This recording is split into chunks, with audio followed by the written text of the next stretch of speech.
ସାଧାରଣତଃ ଆମ ଯେତେ ବି ଦୁନିଆରେ ଯେତେ ବି ସାରା ରୋଗ ଅଛି ଆଉ ସବୁ ରୋଗର ଆପଣମାନେ ଜାଣିଛନ୍ତି କିଛି ନା କିଛି ଗୋଟେ ଲକ୍ଷଣ ଥାଏ। କେଉଁ ରୋଗର ଯେମିତି ଗୋଟେ ଜ୍ୱର ହେଲେ ବି ଆମକୁ କିଛି କିଛି ସାଇନ୍ ଦେଖାଯାଏ, ଯେମିତିକି ଡେଙ୍ଗୁ, ମ୍ୟାଲେରିଆ, ଆହୁରି ବିଭିନ୍ନ ପ୍ରକାର ଯେଉଁ ସବୁ ରୋଗ ସବୁ ଅଛି, ଯେମିତିକି ବହୁତ ଖତରନାକ ରୋଗ ବି ଅଛି। ତ ସବୁ ରୋଗର କିଛି ନା କିଛି ଆମର ଲକ୍ଷଣ ଦେଖାଯାଇଥାଏ ଆଉ ସେ ଆମେ ଲକ୍ଷଣ ନେଇକି ଆମେ ସେଇଭଳିଆ ଟ୍ରିଟମେଣ୍ଟ ନେଇଥାଉ। କିନ୍ତୁ ବର୍ତ୍ତମାନ ସମୟରେ ଘରେ ଘରେ ଯେଉଁଟାକି ବର୍ତ୍ତମାନ ବ୍ୟାପିବାରେ ଲାଗିଛି ବା ଦେଖାଦେଉଛି, ବହୁତ ଅଧିକାଂଶ ଲୋକଙ୍କ ଘରେ ବର୍ତ୍ତମାନ ଗୋଟିଏ ରୋଗ ଏବେ ଦେଖାଯାଉଛି, ସେ ହେଉଛି କ୍ୟାନ୍ସର। ତ ଆପଣମାନେ ଜାଣିଛନ୍ତି ମୁଁ ଗୋଟେ କ୍ୟାନ୍ସର ପେସେଣ୍ଟ ଆଉ କ୍ୟାନ୍ସର ଉପରେ ମୁଁ ଭିଡ଼ିଓସ୍ କରେ। ତ ଆଜି ଆମେ ସେଇ ବିଷୟରେ କଥା ହେବା କି ଯେଉଁ ଆମର ଯେମିତି ଅଲଗା ରୋଗର ଯେମିତିକି ଆମର ଲକ୍ଷଣ ସବୁ ଥାଏ, ସେମିତିକି ଆମ କ୍ୟାନ୍ସର ରୋଗରେ ବି କ'ଣ କ'ଣ ସବୁ ଲକ୍ଷଣ ଦେଖାଯାଏ ସେସବୁ ବିଷୟରେ କଥା ହେବା। ତ ନମସ୍କାର, ଜୟ ଜଗନ୍ନାଥ। ଆଶା କରୁଛି ଆପଣମାନେ ସମସ୍ତେ ଭଲରେ ଥିବେ। ଆଉ ଗୋଟେ ନୂଆ ଭିଡ଼ିଓରେ ବା ଗୋଟେ ଇଣ୍ଟରେଷ୍ଟିଂ ବା ଗୋଟେ ଇନଫର୍ମେଟିଭ୍ ଭିଡ଼ିଓ କହିଲେ ଆପଣମାନଙ୍କୁ ମାନେ ଅତ୍ୟୁକ୍ତି ହେବ ନାହିଁ। ତ ସେ ଭିଡ଼ିଓରେ ଆପଣମାନଙ୍କୁ ସ୍ୱାଗତ କରୁଛି। ଆପଣମାନେ ଯଦି ଭିଡ଼ିଓଟି ଇନଫର୍ମେଟିଭ୍ ଲାଗେ ତେଣୁ ଆପଣମାନେ ସାଙ୍ଗମାନଙ୍କ ପାଖକୁ ସେୟାର କରନ୍ତୁ। ଆଉ ସମସ୍ତଙ୍କୁ ସେୟାର ଏଇଥିପାଇଁ କରନ୍ତୁ କି ସମସ୍ତେ ଜାଣିବା ଦରକାର କି ଏଇସବୁ ଜିନିଷର ଲକ୍ଷଣ ସବୁ କ'ଣ କ'ଣ ଥାଏ। ଯେମିତିକି ଆଗରୁ ଆମେ ସେଇସବୁ ଜିନିଷକୁ ନେଇକି ଆମେ ରେଡ଼ି ହେଇକି ଥିବା, ଯେମିତିକି ଫାଇଟ୍ କରିବା ପାଇଁ ବା ଆମେ ୱେଲ୍ ପ୍ରିପେୟାର୍ଡ ହେଇକି ଥିବା। ତ ଆପଣମାନେ ସମସ୍ତେ ଯେମିତି ଜାଣିଛନ୍ତି ମୁଁ ଗୋଟେ ବ୍ଲଡ଼ କ୍ୟାନ୍ସର ପେସେଣ୍ଟ ଆଉ ମୁଁ କେବଳ ହିଁ ବ୍ଲଡ଼ କ୍ୟାନ୍ସର ଉପରେ ହିଁ ଆପଣମାନଙ୍କୁ ଇନଫର୍ମେସନ୍ ଦେଇପାରିବି। ଅଲଗା କ୍ୟାନ୍ସର ବି ଲକ୍ଷଣ ଅଲଗା କ'ଣ ଥାଏ, କିନ୍ତୁ ଯେହେତୁ ମୁଁ ବ୍ଲଡ଼ କ୍ୟାନ୍ସର ଦେଇ ଗତି କରିକି ଆସିଛି ଦୀର୍ଘ 2 ବର୍ଷ 2.5 ବର୍ଷ ଉପରେ, ତେଣୁ ଆପଣମାନଙ୍କୁ ସେ ବିଷୟରେ ମୁଁ କିଛି ଇନଫର୍ମେସନ୍ ଯଦି ଲାଗେ, ଇନଫର୍ମେଟିଭ୍ ଲାଗେ ମୋ କଥାରୁ, ତାହେଲେ ନିଶ୍ଚିତ ଭାବରେ ଆପଣମାନଙ୍କ ପାଇଁ ସେଇଟା ହେଲ୍ପଫୁଲ୍ ହେବ ବୋଲି ମୁଁ ଭାବୁଛି। ବହୁତ ଜଣ ମୋତେ କଲ୍ କରୁଛନ୍ତି କି ମେସେଜ୍ କରି ପଚାରୁଛନ୍ତି କି ଭାଇ ଏଇ ଜିନିଷ ମୋ ସହିତ ହେଉଛି, ଭାଇ ମୋର ବ୍ଲଡ଼ ରିପୋର୍ଟସ୍ ଏଇଆ ଚାଲିଛି, ମୋର ରିପୋର୍ଟସ୍ ଟିକେ ଚେକ୍ କରି କୁହନ୍ତୁ କ'ଣ ପାଇଁ ପଠାଉଛନ୍ତି। ତ ସେଇଟା ପାଇଁ ମୁଁ ବି ଦେଖେ କି ନା ଭାଇ ମାନେ କ'ଣ ପାଇଁ ପଠାଉଛନ୍ତି, ସେଙ୍କର ରିପୋର୍ଟସ୍ କ'ଣ ଅଛି ମୁଁ ଦେଖେ। ମୋ ଦ୍ୱାରା ଯେତିକି ହେଇପାରେ ମୁଁ ସେତିକି ଦେଖେ। ଆଉ ଆଜିକାଲି ମାନେ ଅଧିକାଂଶ ବର୍ତ୍ତମାନ ଛୋଟ ଛୋଟ ପିଲାମାନଙ୍କୁ ବ୍ଲଡ଼ କ୍ୟାନ୍ସର ହେଉଛି। ତ ଯେଉଁ ଭାଇମାନେ ମୋତେ ପଠାଉଛନ୍ତି ସେମାନେ କି ଗୋଟେ ଭଉଣୀ ଅଛନ୍ତି ବ୍ଲଡ଼ କ୍ୟାନ୍ସର ପେସେଣ୍ଟ, ସେ ବି ଅଛନ୍ତି। ତେଣୁ ତା'ର ଯାହା ଯାହା ସବୁ ଆଗକୁ ସିମ୍ପଟମ୍ସ ଦେଖାଯାଏ କି ଯାହା ଯାହା ସବୁ କମ୍ପ୍ଲିକେସନ୍ସ ବି ଦେଖାଯାଏ, ସେ ମୋତେ ପଚାରନ୍ତି କି ଭାଇ ଏଇ ଜିନିଷ ହେଉଛି, କାହିଁକିନା ମୁଁ ସେ ଫେଜ୍ ଦେଇକି ଅଲରେଡ଼ି କ୍ରସ୍ କରିକି ପଳେଇ ଆସିଛି। ତ ମୋ ସହିତ ବି ଯାହା ଯାହା ସବୁ ସିମ୍ପଟମ୍ସ ଦେଖାଯାଏ, ତ ମୁଁ ସେଇସବୁ ଜିନିଷକୁ ଇନଫର୍ମେସନ୍ ଦିଏ। ଆଉ କିଛି କିଛି ବେଳେବେଳେ ଅଲଗା ଅଲଗା ସିମ୍ପଟମ୍ସ ଦେଖାଯାଏ। ତ ଆଜି ଆମେ କଥା ହେବା କି ଆମର ଯେଉଁ ବ୍ଲଡ଼ କ୍ୟାନ୍ସର, ସେ ବ୍ଲଡ଼ କ୍ୟାନ୍ସରର ଲକ୍ଷଣ କ'ଣ କ'ଣ ଦେଖାଯାଏ। ବ୍ଲଡ଼ କ୍ୟାନ୍ସର ଲକ୍ଷଣ ଉପରେ ମୁଁ ଭିଡ଼ିଓ ଅଲରେଡ଼ି କରିଛି, କିନ୍ତୁ ଏଇସବୁ ଲକ୍ଷଣ ଥିଲେ ମୁଁ କହିବାକୁ କହୁଛି କି ଏଇସବୁ ଜିନିଷ ଯଦି ଆପଣମାନଙ୍କ ଲକ୍ଷଣ ଦେଖାଯାଉଛି ତେଣୁ ଆପଣମାନେ ସାବଧାନ ହେଇଯାଆନ୍ତୁ, ନହେଲେ ଆପଣମାନଙ୍କୁ ବି ଏଇସବୁ ଖତରନାକ ଯେଉଁ ବିମାରୀ ଯେଉଁ ଅଛି ସେ ପାଇଁ ଆପଣମାନଙ୍କୁ ବି ମଧ୍ୟ ଭୋଗିବାକୁ ପଡ଼ିପାରେ। ତେଣୁ ଆମକୁ କିଛି କିଛି ସାଇନ୍ ଦେଖାଯାଏ। ତ ସେଇ କ'ଣ କ'ଣ ସାଇନ୍ ସେଇଟା ମୁଁ ଆଜି ଆପଣମାନଙ୍କୁ ଜଣେଇବି। ତ ସାଧାରଣତଃ ବ୍ଲଡ଼ କ୍ୟାନ୍ସର ଯେତେବେଳେ ମୋତେ ହେଇଥିଲା ତ ଲକ୍ଷଣ କ'ଣ କ'ଣ ଥାଏ ଫାର୍ଷ୍ଟ ଆମେ କହିବା କି ବ୍ଲଡ଼ କ୍ୟାନ୍ସର ଯଦି ଆପଣମାନଙ୍କୁ ଯଦି କାହାକୁ ମାନେ ହେଇଛି, ଯଦି ଆପଣମାନେ ଜାଣିଛନ୍ତି ବା ଆପଣଙ୍କୁ ସେଭଳିଆ କିଛି ଫିଲ୍ ହେଉଛି, ତେଣୁ ସେ ଲକ୍ଷଣ ଏଇସବୁ ଲକ୍ଷଣ ଯଦି ଆପଣମାନଙ୍କୁ ସେମିତି କି ଫିଲ୍ ହେଉଛି ତେଣୁ ଆପଣମାନେ ଥରେ ଯାଇକି ଡକ୍ଟରଙ୍କ ସହିତ କନସଲ୍ଟ କରନ୍ତୁ। ତ ଫାର୍ଷ୍ଟ କଥା ହେଉଛି ଲକ୍ଷଣରେ କ'ଣ କ'ଣ ଦେଖାଯିବ। ଫାର୍ଷ୍ଟ ଆପଣଙ୍କୁ ଜ୍ୱର ରହିବ, ଫ୍ରିକ୍ୱେଣ୍ଟଲି ଜ୍ୱର ରହିବ, ଆପଣଙ୍କ ଦେହରେ ରହିବ, ଲାଗି ରହିଥିବ, କିଛି କିଛି କିଛି ମାନେ ସବୁଦିନ ପାଇଁ ଏମିତି ଲାଗି ରହିଥିବ, ଜ୍ୱର ଛାଡ଼ୁନଥିବ। ଆଉ ସେକେଣ୍ଡ ଥିବ ଆପଣଙ୍କୁ ୱିକନେସ୍ ଲାଗୁଥିବ, ବହୁତ ୱିକନେସ୍ ମିନ୍ସ ଆପଣ ଗୋଟେ କାମ କରୁଥିବେ, ଆପଣଙ୍କୁ କିଛି କାମ କରିବା ପାଇଁ ଇଚ୍ଛା ହେବନି, ଆପଣଙ୍କର ଜଏଣ୍ଟ ପେନ୍ ହେବ। 3 ନମ୍ବର କଥା, ଆପଣଙ୍କ ଜଏଣ୍ଟ ମିନ୍ସ ଏଇ ହାତରେ ଜଏଣ୍ଟ ପେନ୍ ହେବ, ଆଣ୍ଠୁ ଜଏଣ୍ଟ ପେନ୍ ହେବ, ତେଣୁ ଆପଣଙ୍କୁ ବହୁତ ୱିକନେସ୍ ଲାଗିବ। ୱିକନେସ୍ ସହିତ ଆପଣଙ୍କୁ ଜଏଣ୍ଟ ପେନ୍ ବି ହେବ, ଆପଣଙ୍କୁ ନା ଖାଇବା ପାଇଁ ଭଲ ଇଚ୍ଛା ହେବ, ନା ଚାଲିବା ପାଇଁ ଠିକ୍ସେ ଇଚ୍ଛା ହେବ, ଆପଣଙ୍କୁ ଜଏଣ୍ଟ ପେନ୍ ହେବ, ଜ୍ୱର ଥିବ, ତ ଆପଣ ସବୁବେଳେ ଶୋଇ ରହୁଥିବେ। ତ ଆଉ କ'ଣ ଲକ୍ଷଣ ଦେଖାଯିବ ନା ଆପଣଙ୍କୁ ଯେଉଁ ଲିମ୍ଫ ନୋଡ୍ସ ଅଛି, ଲିମ୍ଫ ନୋଡ୍ସରେ ସ୍ୱେଲିଂ ଆସିବ। ତ କାହାର କାହାର କ'ଣ ହେବ ନା ସ୍ୱେଲିଂ ହେଇକି ଯେଉଁ ଆମର ବାନ୍ତି ହେଇଯାଏ, ରକ୍ତ ବାନ୍ତି ବହୁତ ଜଣ ବି କରନ୍ତି। ଆପଣମାନେ ଯେମିତି ଜାଣିଛନ୍ତି କି ବ୍ଲଡ଼ କ୍ୟାନ୍ସର କଥା ଯେତେବେଳେ ଆମେ ଶୁଣିଦେଉ ଆମକୁ ବ୍ଲଡ଼ ଯେମିତିକି ରକ୍ତ ବାନ୍ତି, ସେଇ କଥା ମନେ ପଡ଼େ କି ରକ୍ତ ବାନ୍ତି ହୁଏ କି। ତ ବହୁତ ଜଣଙ୍କ କ୍ଷେତ୍ରରେ ହୁଏ, ମୋ କ୍ଷେତ୍ରରେ ହେଇଛି କି ନାହିଁ ମୁଁ ସେଇଟା ଆପଣମାନଙ୍କୁ ଜଣେଇବି। ତ ଏଇସବୁ ଲକ୍ଷଣ ଅଛି। ବିଶେଷ କଥା ହେଉଛି ଆଉ ଇନଫେକ୍ସନ୍ସ ବଡ଼ିରେ ସବୁବେଳେ ଲାଗି ରହିଥିବ। ଆଉ ଇନଫେକ୍ସନ୍ ଲାଗି ରହିଲା ମିନ୍ସ ଆପଣଙ୍କର ଯେତିକି ସବୁ ଦେହର ଯେଉଁ ବ୍ଲଡ଼ର ଯେଉଁ ଯେତିକି ସବୁ ବ୍ଲଡ଼ ସେଲ୍ସ ଏ ଅଛି ସେଇ ସବୁ ଆପଣଙ୍କର କମିବାରେ ଲାଗିବ, ଯେମିତିକି ହିମୋଗ୍ଲୋବିନ୍ କମିବ, ପ୍ଲେଟଲେଟ୍ସ କମିବ, ଏଇସବୁ ଜିନିଷ କମିବାରେ ଲାଗେ। ତେଣୁ ବିଶେଷ କରିକି ଏଇ କିଛି କିଛି ପ୍ରାୟତଃ ସିମ୍ପଟମ୍ ଦେଖାଯାଏ। ତ ଆମକୁ ଏଇ ସବୁ ଜିନିଷ ଗୁଡ଼ା କମନ୍, ଯେଉଁଟାକି ଆମକୁ ରେଗୁଲାର ବି ଆମକୁ ଏମିତି ହୁଏ। କିନ୍ତୁ ଆପଣମାନେ ଭାବୁଥିବେ କି ମୋତେ ବି ବହୁତ ଜଣ ପଚାରୁଛନ୍ତି କି ଭାଇ ବ୍ଲଡ଼ କ୍ୟାନ୍ସର କାହିଁକି ହେଉଛି। ଫାର୍ଷ୍ଟ କଥା ହେଉଛି ବ୍ଲଡ଼ କ୍ୟାନ୍ସର କାହାକୁ କେତେବେଳେ କ'ଣ ହେବ କିଛି କହିହେବନି। ଫାର୍ଷ୍ଟ କଥା କି ଆମେ ଆପଣ ସେମିତି ନୁହେଁ କି ଆପଣ ଯଦି କିଛି ବ୍ୟାଡ୍ ହ୍ୟାବିଟ୍ସ କାହାର ଥିବ ତାକୁ ବି ହେଉନଥିବ। ଆଉ କିଏ କିଏ ବି ବ୍ୟାଡ୍ ହ୍ୟାବିଟ୍ସ କରୁଛନ୍ତି ତାଙ୍କୁ ହେଉନି, କିନ୍ତୁ ଯିଏ ଏବେ କିଛି କରୁନାହିଁ କିନ୍ତୁ ତାଙ୍କୁ ବି ହେଇଯାଉଛି। ତେଣୁ ଏଇସବୁ କେତେବେଳେ କାହା ଭାଗ୍ୟରେ କୌଣସି କିଛି କହିହେବନି। କିନ୍ତୁ ଏଇ ସିମ୍ପଟମ୍ସକୁ ଯଦି ଆପଣ ଜାଣିଥିବେ ତେଣୁ ଆପଣମାନେ ପୂର୍ବ ପ୍ରସ୍ତୁତି ନେଇପାରିବେ କି ହଁ ଆମକୁ ଏଇଭଳିଆ ଲାଗୁଛି। ଆଉ ଗୋଟେ କଥା ହେଉଛି କି ପ୍ରାୟତଃ ଡେଙ୍ଗୁ କ୍ଷେତ୍ରରେ ବି ଆପଣଙ୍କୁ ସେମିତି କି ଫିଲ୍ ହେବ। ଜ୍ୱର ବି ଡେଙ୍ଗୁ ପାଇଁ ତ ଜ୍ୱର ଆସିବ, ଆଉ ଜ୍ୱର ଆସିଲା ପରେ ଆପଣଙ୍କୁ ସେମିତି ୱିକନେସ୍ ଆଉ ସେମିତି ଜଏଣ୍ଟ ପେନ୍ ସେମିତି ହେବ। ଏମିତି ବି ଲିମ୍ଫ ନୋଡ୍ସ ହେକା ଫୁଲିକି ବ୍ଲଡ଼ ଫ୍ଲଡ଼ ସେମିତି ବାହାରିବନି। କିନ୍ତୁ ଡେଙ୍ଗୁରେ ବି କିଛି କିଛି ସିମ୍ପଟମ୍ସ ସେମିତି ଥାଏ, ମାନେ ଆଣ୍ଠୁଗଣ୍ଠି ଯନ୍ତ୍ରଣା କରିବ, ଆପଣଙ୍କୁ ୱିକନେସ୍ ଲାଗିବ, ଥକାପଣ ଲାଗୁଥିବ। ତ ସେଇ ସବୁ ଜିନିଷ ଡେଙ୍ଗୁରେ ବି ଲାଗେ ସେମିତି। କିନ୍ତୁ ଆମକୁ ସେଇ ଜିନିଷଟାକୁ କନଫର୍ମେସନ୍ ହେବା ପାଇଁ କ'ଣ କରିବା ପାଇଁ ପଡ଼ିବ। ତେଣୁ ଆପଣମାନେ ଡରି ଯାଉଛନ୍ତି ଫାର୍ଷ୍ଟ କଥା। କାହିଁକିନା ମୋତେ ବହୁତ ଜଣେ ବି ଏମିତି ରିସେଣ୍ଟ ଜଣେ ଭାଇ ପଠାଇଥିଲେ ରିପୋର୍ଟସ୍, ତାଙ୍କ ରିପୋର୍ଟସ୍ ପୁରା ପରଫେକ୍ଟ ଅଛି, ମାନେ ବ୍ଲଡ଼ରେ ଯେତିକି ସବୁ ରିପୋର୍ଟସ୍ ପୁରା ପରଫେକ୍ଟ, କିଛି ଅସୁବିଧା ନାହିଁ।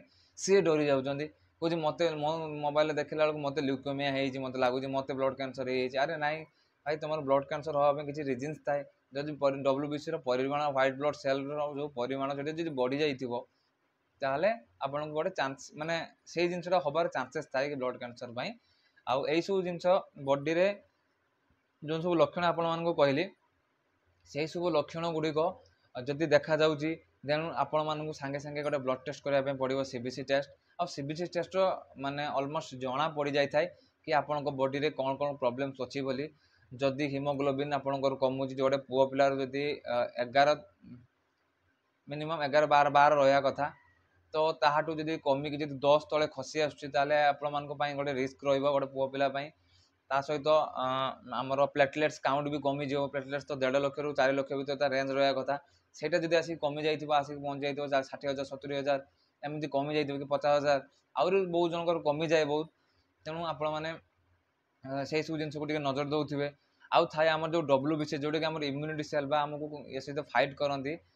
ତ ବହୁତ ସାରା ଆମର WBCରେ ବି ଥାଏ, ଯେମିତିକି ନ୍ୟୁଟ୍ରୋଫିଲ୍ସ ଥିବ, ଲିମ୍ଫୋସାଇଟ୍ସ ଥିବ, ମୋନୋସାଇଟ୍ସ ଥିବ, ଏମିତି ବହୁତ ସାରା ତାର ପାର୍ଟ ସବୁ ଥାଏ। ଯେମିତିକି ଆମର ଲିମ୍ଫୋସାଇଟ୍ ଯେମିତିକି ଆମର ବ୍ୟାକ୍ଟେରିଆଲ ସହିତ ଲଢ଼ୁଥିବ, ଆଉ ଆମର ଯେଉଁ ମୋନୋସାଇଟ୍ ବି ସେଇଟା ଅଛି, ସେମିତି ଥାଏ। ଏମିତି ଯେମିତିକି ବ୍ୟାକ୍ଟେରିଆଲ ଇନଫେକ୍ସନ୍ ପାଇଁ ଯେଉଁ ସବୁ ଜିନିଷ ଥାଏ ସେଇ ସବୁ ସହିତ ଲଢ଼ୁଥାଏ ସେଇ ସବୁ ଜିନିଷ। ଆଉ WBCଟା ଯଦି ତାହାର ପରିମାଣ ଯେତେବେଳେ ବଢ଼ିଯାଏ, ଯଦି ମନେକର 4,000 10,000 ଭିତରେ ତାର ଯେହେତୁ ରେଞ୍ଜ ରହିବା କଥା, ତେଣୁ ସେଇଠୁ ଯଦି ମନେକର 12,000 13,000 କି 15,000 ବି ହେଇଯାଇଛି, ତେଣୁ ଯଦି ତାପରେ ଆପଣଙ୍କୁ ଯଦି ବ୍ଲଡ଼, ଯଦି ହିମୋଗ୍ଲୋବିନ୍ ଆଉ ପ୍ଲେଟଲେଟ୍ ଯଦି ଠିକ୍ଠାକ୍ ଥିବ, ମନେକର ତୁମ ମାନେ ଆପଣମାନଙ୍କର ଯଦି ହିମୋଗ୍ଲୋବିନ୍ ମନେକର ଅଛି 14 ଅଛି କି 13 ଅଛି, ଗୋଟେ ପୁଅ ପିଲା କଥା କହୁଛି, ଆଉ ତ ଆପଣଙ୍କର ପ୍ଲେଟଲେଟ୍ ଯଦି ଲକ୍ଷ ଉପରେ ଅଛି, ଆଉ ଆପଣଙ୍କ କିନ୍ତୁ WBC ଯଦି 15,000 ବି ହେଇଯାଉଛି, ତେଣୁ ଆପଣମାନେ ସେଟାକୁ ବ୍ଲଡ଼ କ୍ୟାନ୍ସର ଭାବିବେନି। କାହିଁକିନା ମେ ବି ସେଇଟା ହେଇଥାଇପାରେ। ଆଉ ଇନଫେକ୍ସନ୍ସ ପାଇଁ ବେଳେବେଳେ WBCର ପରିମାଣ ବଢ଼ିଯାଏ, ସେମିତି ନୁହେଁ କି ଅତି ବଢ଼ିଯାଇଥିବ। ଯଦି ଅତି ବଢ଼ିଯାଇଥିବ ତେଣୁ ଆପଣଙ୍କର ସାଇନ୍ ଦେଖାଇଦେବ କି ବ୍ଲଡ଼ କ୍ୟାନ୍ସର ବୋଲି। ଆଉ ଯେଟାକି ମୋ କ୍ଷେତ୍ରରେ ହେଇଥିଲା, ମୋର ହେଇଯାଇଥିଲା 1,90,000 95,000, ବହୁତ ହେଇଯାଇଥିଲା। କାହିଁକିନା କାହାର ବି 25,000 22,000 25,000 ବି ବ୍ଲଡ଼ କ୍ୟାନ୍ସରର ସାଇନ୍ ଦେଖାନ୍ତି। ଆଉ ଯେହେତୁ ମୁଁ ଟିକେ ଲେଟ୍ ହେଇଯାଇଥିଲା, ତେଣୁ ଯଦି ଏମିତି 10-12,000 କି 13,000 15,000 ଭିତରେ ରହିଯାଉଛି, ତେଣୁ ଆପଣମାନଙ୍କୁ ମେ ବି ଇନଫେକ୍ସନ୍ସ ପାଇଁ ସେଇ ସବୁ ଜିନିଷ ହେଉଥିବ। ତେଣୁ ଆପଣମାନେ ଥରେ ଡକ୍ଟରକୁ ଯାଇକି ଦେଖେଇଦେବେ ବ୍ଲଡ଼ ଟେଷ୍ଟ କରିକି। ତେଣୁ ଡରିବେନି। ଫାର୍ଷ୍ଟ କଥା ହେଉଛି ଡରି ଯାଉଛନ୍ତି ଆପଣମାନେ ବହୁତ। ମୋତେ ଯେଉଁ ଯେ ଭାଇ ମୋତେ ମେସେଜ୍ କରୁଥିଲେ ସେ ପୁରା ଡରି ଯାଇଛନ୍ତି କି ଭାଇ ମୋର କ'ଣ, ମୋତେ ବ୍ଲଡ଼ କ୍ୟାନ୍ସର ହେଇଯାଇଛି, ମୋତେ ହେଇଯାଇଛି। ସେମିତି ନୁହେଁ, ଡରିବାର ନାହିଁ। ଆମକୁ ଷ୍ଟ୍ରଙ୍ଗଲି ଫାଇଟ୍ କରିବାର ଅଛି, କିନ୍ତୁ ଆମକୁ ଏଇସବୁ ଜିନିଷକୁ ନେଇକି ସଜାଗ ହେବାର ଅଛି। ଆଉ ଏଇସବୁ ଜିନିଷ ହେବାର ମେ ବି ରିଜିନ୍ ଏଇଥାଇପାରେ କି ଆମର ଲାଇଫଷ୍ଟାଇଲ୍ରେ ଆମେ ପରିବର୍ତ୍ତନ କରୁନୁ।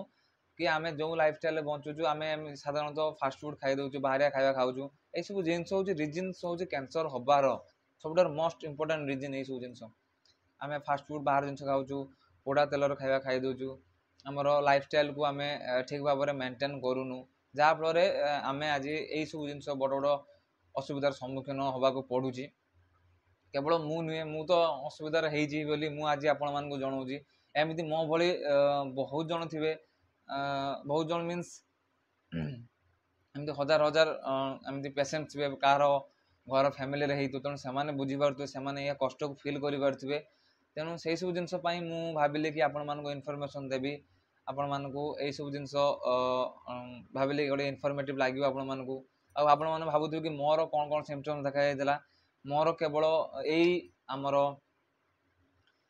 थकापण लगी ज्वर आसला फ्रिक्वेंटली कहीं मेडिसिन खाइला भी भल हो मोर जॉइंट पेन होता सेमती नुहे मोर रक्त बांति सेमती किसी है कि मोर एमती लिम्फ नोड्स कि से जहाँ भी मोर किसी सेमती स्वेलिंग हो नाला हाँ होता बोधे मोर गोड़ पाखे होता तो सहीटा मो फुली होता मुझे जहाँफल मुझे बहुत कष्ट हैदराबाद जाकि ट्रिटमेंट कर तो सिम्पटम्स कहार कौन एमती देखा प्रायतः ऑलमोस्ट ज्वर आसो आउ इन्फेक्शन बॉडी आउ मोर से हिमोग्लोबिन आसिक 7 कि 8 धरी होता एमती 7 कि 8 आ मोर प्लेटलेट 60,000 धरी होता आ मोर WBC लक्षे 94,000 जापर कि 4,000 10,000 भितर जो रेंजटा रहा कथा 15,000 भितर मुझे कहूँ कि 15,000 भितर रही भी इनफेक्शन भल होता कि मोर से लक्षे 90,000 पाखापाखि माने ऑलमोस्ट माने अप्रोक्सीमेटली मैंने पाखापाखि मोर 2 लक्ष माने मो लाइफ से मुझे शुणिला बर्तमान भावुँ कि माने कौन एक्चुअली हो जाता से टाइम रे दुख लगे कष्ट लगे किंतु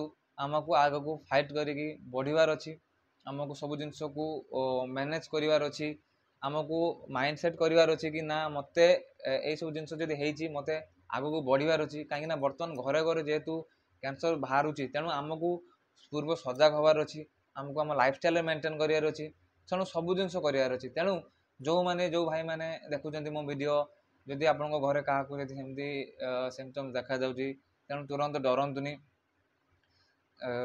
यथाशीघ्र जाकि डॉक्टर सहित कंसल्ट करूँ ब्लड टेस्ट करूँ आउ कन्फर्मेशन हूँ सेमती नुहे कि र्यूमर्स माने र्यूमर्स जो सब माने कोल स्प्रेड कर दूसरी कि आप गोटे वीडियो देखी दूसरी आप किसी जदि अल्प टे सिम्पटम्स देखा आप डरी जाकि आपण मैंने भावी दूसरी कि ना मोर से भाया किसी हो कि मोर से भाया किसी हो जाए जदि छोट गोटे कौन गोटे सिम्पटम्स देखिए से सिम्पटम्स को जब अलग रोग देखी दूसरी आप डरी जाऊँच डरबानी आपण मैंने गोटे कथा भावुना कि आम जब डरी जावा हम हम कौन आप डरिकी किसी फायदा हम कि हेनी ना तेणु आप डरिकी आपण निज माने निजर ही क्षति करेंगे तो से क्षति आपण कहीं करमती गोटे जिनस जदि जदि आपंकर क्षति हो सारी तेना आप कहीं नहीं आहरी कहीं क्षति करेंगे आपण मैंने से जिनस को नहीं केमती भल करने चाहिए आप गोटे जिनस अच्छी तार सल्यूशन सब देखिए कि ये जब गोटे 1% भी चांस थी ना तापाई फाइट करूँ 1% चांस थी लाइफ रे